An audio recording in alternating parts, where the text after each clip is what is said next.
मोहतरम नवीद जीवा साहब जी।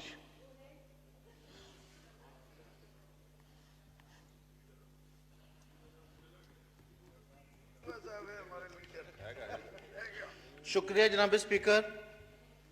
मैं शुक्रगुजार हूं कि आपने अक़लियतों की नुमाइंदगी के लिए मुझे बजट 2021-22 पर बात करने का मौका दिया। जनाब स्पीकर, जब मैं इस बजट की उस डॉक्यूमेंट को पढ़ रहा था तो तब्दीली सरकार के गुज़श्ता बजट्स की तरह मुझे इस दफ़ा भी ख़वातीन, अक़लियतों और दूसरे पिसे हुए तबकों के लिए कोई फंड, कोई प्रोजेक्ट, कोई मंसूबा नहीं मिला है। जनाब स्पीकर, आज मैं पाकिस्तान में बसने वाली मजहबी अक़लियतों की नुमाइंदगी करते हुए ये गुजारिश करता हूँ कि इस वक़्त अक़लियतों में एहसास-ए अदम तहफ़्फ़ुज़, तज़ब्ज़ुब क्यों है, क्यों पाया जाता है। जनाब स्पीकर, इस तब्दीली सरकार के हवाले से इस मुक़द्दस ऐवान के सामने कुछ अमूर रखना चाहूँगा। जनाब स्पीकर, जब ये कहा जाता है कि आप यकसा हैं, आप मुसावी हैं, आपको मुसावी हकूक़ हासिल हैं और आप अक़लियत ना कहा करें, आप नॉन मुस्लिम सिटीज़न हैं। लेकिन जनाब स्पीकर, जब वफाकी कबीना में अक़लियतों में से किसी को वफाकी वज़ीर नहीं बनाया जाता है तो हम ये सोचने पर मजबूर हो जाते हैं कि पाकिस्तान में जो मजहबी अक़लियत हैं उनको इग्नोर किया गया है। ये कायद-ए-आज़म का पाकिस्तान नहीं है, क्योंकि अगर कायद-ए-आज़म के पाकिस्तान की बात करें तो उनकी पहली जो कानून साज असेंबली थी, उनकी जो सदारत थी, वो एक मिनॉरिटी रुकन असेंबली ने की थी। जनाब स्पीकर, इसके बाद मैं कुछ अमूर, जब अक़लियतों के हकूक़ का बिल सेनेट ऑफ पाकिस्तान में मुस्तरद हो जाता है तो हम ये सोचने पर, ये कहने पर मजबूर हो जाते हैं कि हम इस मुल्क में नॉन मुस्लिम एक रिलीजियस माइनॉरिटीज़ का दर्जा रखते हैं। जनाब स्पीकर,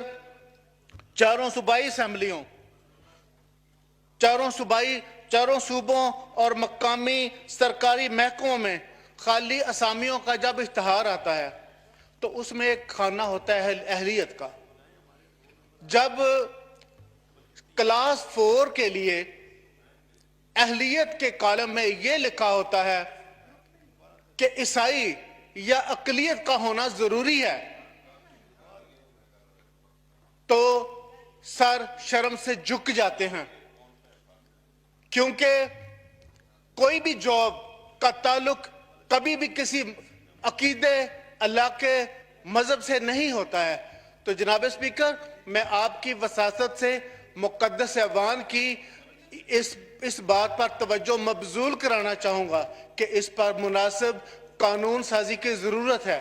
और मैं उन महकमों का शुक्रगुजार भी हूँ कि जिन्होंने जब निशानदही की गई तो उन्होंने उन इश्तहारात को मनसूख किया, लेकिन ये कार्रवाई नहीं रुकी है। ये मुख्तलिफ महकमों का जब इश्तहार आता है। जीवा साहब, बजाते खुद आप लेजिस्लेटर है, कानून प्राइवेट मेंबर के तौर पे आप ला सकते हैं, आपको किसने रोका है? जनाब स्पीकर, आज ये मेरी बजट स्पीच है और मैं हर उस मामले पे जिनका ताल्लुक मेरी कॉन्स्टिट्यूएंसी से है, और मेरी कॉन्स्टिट्यूएंसी जो रिलीजियस माइनॉरिटीज़ हैं, मेरा फ़र्ज़ बनता है कि मैं मुक़द्दस ऐवान की तवज्जो उस तरफ मबजूल कराऊँ।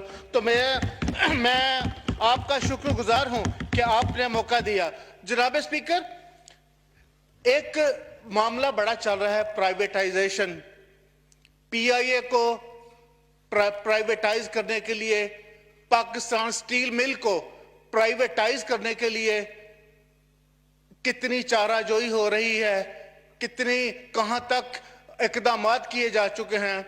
लेकिन जब आप एडवर्ड कॉलेज जो पेशावर है, जो कि एक मिशनरी इदारा है, वो एक प्राइवेट इदारा है, उसको केपीके की जो गवर्नमेंट है वो उसको नेशनलाइज करने के लिए पेशावर हाई कोर्ट और कोर्ट के जरिए वहां पर कब्जा करने और कंट्रोल करने की कोशिश की जा रही है। मैंने अपनी पहली स्पीच में इस बात का जिक्र किया था कि आपकी वसातत से, आपकी चेयर की वसातत से, क्योंकि जनाब स्पीकर आप कस्टोडियन ऑफ द हाउस हैं और कस्टोडियन उस हाउस के हैं जिसमें अकलियतें, खवातीन, पिसे हुए तबके, जो सूबों की नुमाइंदगी यहां पर मौजूद है। जनाब स्पीकर, ये कहां का इंसाफ है कि आप जो सरकारी इदारे हैं उनको प्राइवेटाइज कर रहे हैं और जो मिशनरी इदारे हैं उन पे कब्जा करने के लिए जो है बाकायदा कोर्ट्स का सहारा लिया जा रहा है। तो मेरी आपसे गुजारिश है,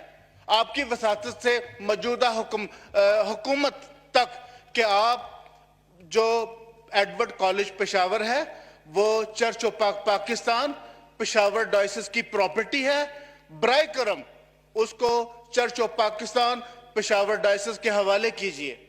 और इसके साथ मैं एक बहुत अहम इशू की तरफ आप तवज्जो मबजूल कराना चाहूंगा। जनाब स्पीकर, मैंने अपनी पिछली बजट स्पीच में भी इस बात का जिक्र किया था, लेकिन अफसोस की बात यह है कि उस पर अमल दरामद नहीं किया गया है। वो ये है कि कॉन्वेंट बॉयज हाई स्कूल और कॉन्वेंट गर्ल्स हाई स्कूल, एक दाऊद नगर फैसलाबाद में एक स्कूल है, उसमें उसकी जो ग्राउंड के उस स्कूल के साथ गंदे तालाबों का जो है वो वासा ने बना दिया है, और जब वो बनाया गया तो उस ग्राउंड की दीवार को तोड़ा गया। 200 पुलिस मैन के साथ उन मासूम बच्चों के स्कूल पर हमला किया गया और वहां पर तामीर किए जा रहे हैं। जनाब स्पीकर, हमने इस पर बात की है, हम इस पे काम कर रहे हैं। डीजी एनवायरमेंट ने 21 फरवरी 2021 को वासा का जो नोटिफिकेशन है, उसको एनओसी जो है वो कैंसिल कर दिया है। मेरी माहौलियात की वजारत से, आपकी वसातत से ये गुजारिश होगी कि बराए करम उस एनओसी जो कैंसलेशन है उसके नफाज के लिए हंगामी बुनियादों पर इकदामात किए जाएं। वो जो बच्चे वहां पे पढ़ते हैं वो यतीम मस्कीन पाकिस्तानी बच्चे हैं, वहां पे शायद अकलीतों से ताल्लुक 5% होंगे, 95% बच्चे पाकिस्तान के हैं। बाकी जो 5% है वो भी वहां के पाकिस्तान के रहने वाले हैं। जनाब स्पीकर, मेरे और आपके बच्चे गंदे कुएं के, हम कभी भी ये नहीं चाहेंगे कि हमारे बच्चे गंदे कुओं के पास जो है वो। दूसरी बदकिस्मती ये है कि वहां पे एक assistant director environment protection agency के शौकत हयात, उन्होंने रिपोर्ट तैयार की एक इस पे, उनको रहीम यार खान ट्रांसफर कर दिया गया। जिन डीजी साहब की, डॉक्टर खुर्रम शहजाद साहब की मैंने जिक्र किया आपसे कि उन्होंने एनओसी कैंसिल किया, उनको भी रहीम यार खान जो है वो ट्रांसफर कर दिया गया है। अभी वो डीसी रहीम यार खान है।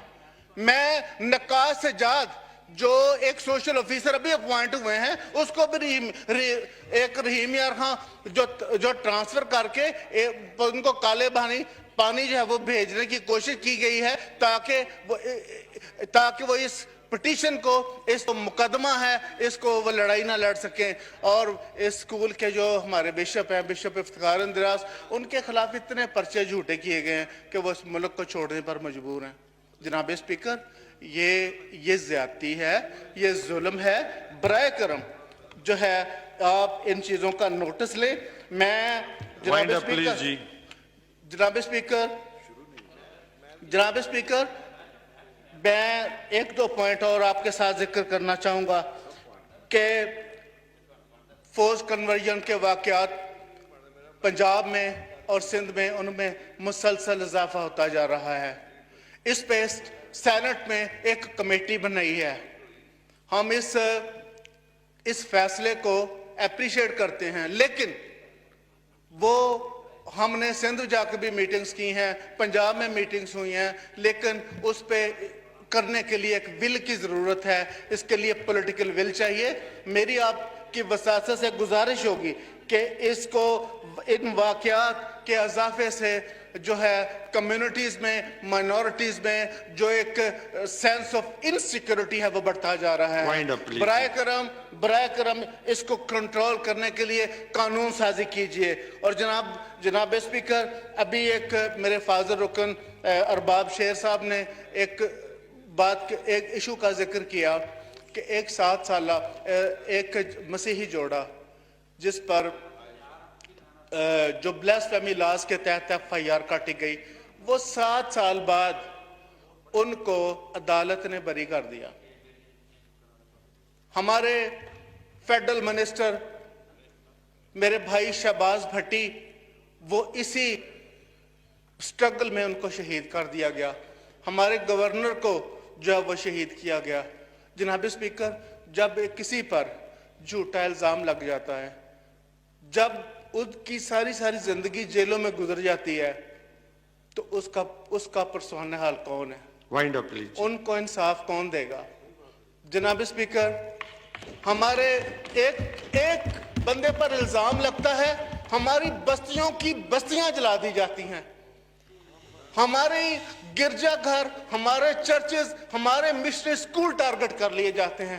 جناب اسپیکر, کہاں ہیں ہمارے ادارے, کہاں ہیں سیکیورٹی ایجنسیز؟ کبھی ہم نے نیوزی لینڈ میں ایک واقعہ ہوا تو وہاں کے پرائم منسٹر صاحبہ کو ہم نے, جسنڈا کو ہم نے بڑے آئیڈیلائز کیا. یہاں پہ مجھے کوئی ایک مثال دیں. پچھلے سال کرک میں ایک مندر کو جلا دیا گیا, اس پر حملہ ہوا. جی بس صاحب, wind up, please. جناب اسپیکر, میں کچھ ایشوز پہ جنرل بات کر رہا ہوں اور میں سمرائز کرنے پہ ہوں. جناب اسپیکر, مجھے وہ دن یاد ہیں کہ جب میں نے یہاں پر بل پیش کیا, اور وہ بل تھا سیٹوں میں اضافے کا. جناب اسپیکر, یہاں 2 دفعہ چاروں صوبائی اسمبلیوں اور قومی اسمبلیوں میں سیٹوں میں اضافہ ہو چکا ہے, لیکن مائنورٹیز کی جو ریپرزنٹیشن ہے چاروں صوبائی اسمبلیوں میں قیام پاکستان سے لے کر ٹل ٹوڈے ویسی کی ویسی ہی ہے, جبکہ جو مائنورٹیز کی پاپولیشن ہے وہ 277% بڑھ گئی ہے. اور پھر 2 دفعہ جو اضافہ ہے وہ ویسے تعداد میں ہوا ہے. جی بس صاحب, wind up, please. جی, لیکن ہماری جو ہیں جو نشستوں میں اضافہ ہے وہ نہیں کیا گیا ہے. اور آخر میں جناب اسپیکر, میں صرف اتنا کہنا چاہوں گا کہ جناب آپ بڑا کلیم کرتے ہیں کہ جی آپ کی پیپلز پارٹی نے یہ کیا. میں فخر کرتا ہوں جناب اسپیکر اس بات پر. کوئی بات غلط ہو تو مجھے آپ ضرور بتائیے. جناب اسپیکر, آصف علی زرداری جب پریزیڈنٹ آف پاکستان تھے اور یوسف رضا گیلانی جب پرائم منسٹر آف پاکستان تھے, تو اس وقت شہباز بھٹی کو وفاقی وزیر بنایا, اور مائنورٹیز کی جو منسٹری ہے اس کو فل فلیج جو ہے وہ ایک منسٹری دی گئی. جناب اسپیکر, مجھے سام اپ کرنے دے. جناب اسپیکر, اس وقت 11 اگست کو پاکستان کی مائنورٹیز کے لیے مائنورٹیز ڈے قرار دیا گیا. سینٹ جو کہ اقلیتوں کے لیے نو گو ایریا بنا دیا گیا تھا. جناب اسپیکر, 4 نشستیں جو ہیں وہ مائنورٹیز کے لیے مختص کی گئیں. جناب اسپیکر,